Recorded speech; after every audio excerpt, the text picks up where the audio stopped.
Japan के एक पत्र ने दुनिया में हड़कंप मचा रखा है।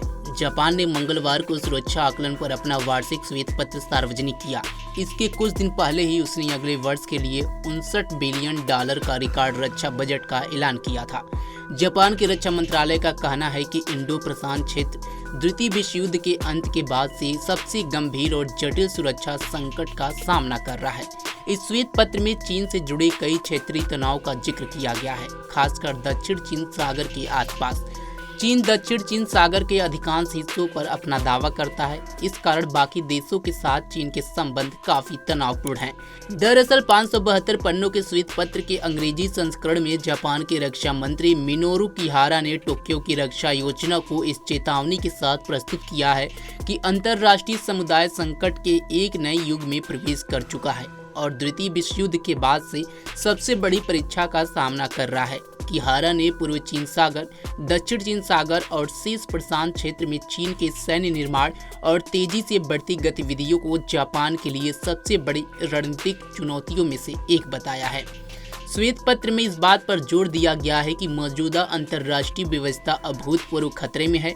इसमें कहा गया है कि चीन द्वारा तेजी से सैन्य निर्माण, विशेष रूप से पूर्वी चीन सागर और व्यापक प्रशांत क्षेत्र में जापान की सुरक्षा को चुनौती दी गई है। श्वेत पत्र में कहा गया है कि अंतर्राष्ट्रीय समुदाय संकट के एक नए युग में प्रवेश कर चुका है। यह द्वितीय विश्व युद्ध के अंत के बाद से अब तक के अपने सबसे बड़े परीक्षण का सामना कर रहा है। मौजूदा व्यवस्था को गंभीर चुनौती दी जा सकती है। जापान खुद को युद्ध के बाद के युग के सबसे गंभीर और जटिल सुरक्षा वातावरण में पाता है।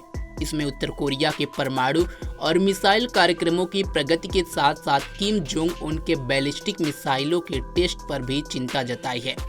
उत्तर कोरिया की कई मिसाइल टेस्ट फायर के दौरान जापानी जल क्षेत्र के आसपास गिरी हैं। जापान में उत्तर कोरिया के मिसाइल परीक्षणों को प्रत्यक्ष खतरे के रूप में देखा जाता है। जापान सुदूर पूर्व में रूस की तीव्र सैन्य गतिविधियों को लेकर भी चिंतित है। इसमें जापान के उत्तरी क्षेत्र के पास जापानी सेना के अभ्यास और यूक्रेन में फरवरी 2022 से जारी युद्ध भी शामिल है। जापान ने रूस और चीन की मजबूत होती दोस्ती पर भी चिंता जताई है।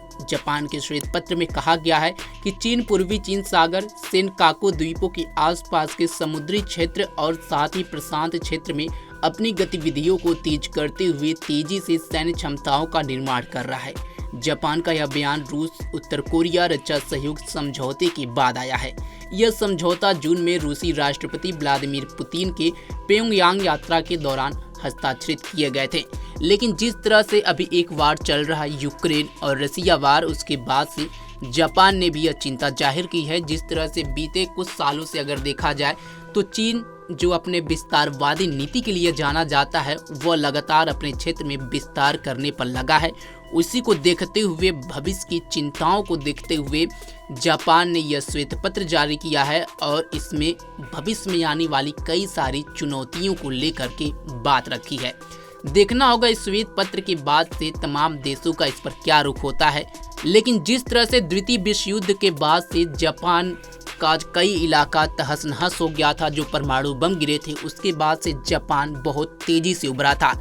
लेकिन मौजूदा समय में कई तरफ से घिरा हुआ जापान अब बड़ी मुश्किल का सामना कर रहा है। इस खबर पर आपकी क्या राय है, कमेंट बॉक्स में जरूर बताएं। तमाम खबरों के लिए जुड़े रहे हमारे साथ और देखते रहें पंजाबकेसरी.com। धन्यवाद।